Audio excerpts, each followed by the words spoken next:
দুই সুপারস্টারের সঙ্গে কাজ করেছেন বলে অ্যাটিটিউড বেড়ে গিয়েছে ইধিকা পালের, বলছেন ভক্তরা।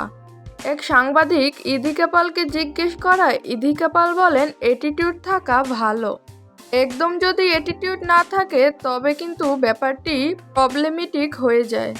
তবে এমন অ্যাটিটিউড থাকা উচিত নয় যে অ্যাটিটিউড মানুষকে কষ্ট দিবে, আমার ভক্তদের মনে কষ্ট দিবে। আমি চাই না এমন অ্যাটিটিউড দেখানোর। অপু বিশ্বাসকে একটা সংবাদ মাধ্যমে বুবলির কথা জিজ্ঞেস করায় তিনি বলেন, বুবলিকে আমার যোগ্য মনে করি না, তাকে আমি ঘৃণা করি। বুবলির সফলতা দেখে অপু ভক্তরা খুবই বিরক্ত। তাদের আর বুবলির এসব কাণ্ড দেখতে ইচ্ছে করছে না নাকি। অপু বিশ্বাসকে একটি ইন্টারভিউতে জিজ্ঞেস করে, আপনি কি শুধুই শাকিব খানের নায়িকা? তখন অপু বিশ্বাস উত্তরে বলে, আমি সব হিরোদেরই নায়িকা। অপু বিশ্বাস আগে যেমনটা ছিল এখন আর তেমনটি নেই। নিজেকে অনেকটা পরিবর্তন করে অনেক স্মার্ট হয়ে গিয়েছেন, বলছেন ভক্তরা। নেটিজনরা বলছেন, বুবলির এই নতুন লোকে বুবলিকে একটুও ভালো লাগে না, বুবলিকে নাকি বুড়িদের মতো লাগছে। হঠাৎ করেই বউ সাজলেন বুবলি। ভক্তরা বলছেন, শাকিব খানের জন্য হয়তো অপেক্ষা করে বুবলি বউ সেজে বসে আছেন।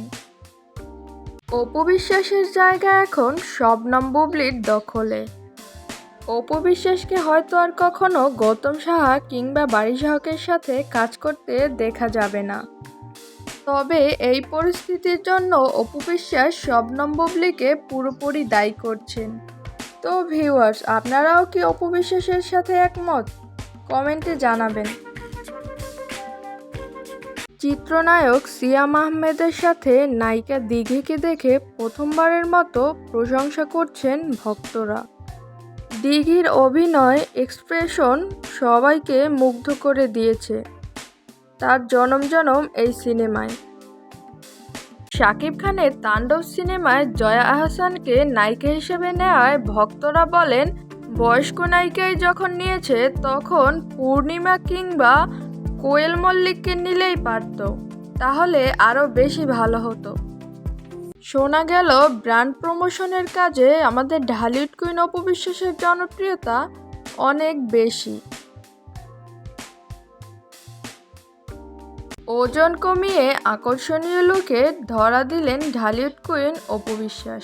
সিনেমা থেকে নিজেকে সরিয়ে নিলেও নতুন বছরে সাকিবের সাথে সিনেমা আসার কথা ছিল। তাহলে কি সাকিবের সাথে সিনেমা করার জন্যই নিজেকে এতটা পরিবর্তন ও আকর্ষণীয় করলেন অপু বিশ্বাস? এটাই বলছেন ভক্তরা। তবে এই লুকে অপু বিশ্বাসকে অনেক আকর্ষণীয় লাগছে।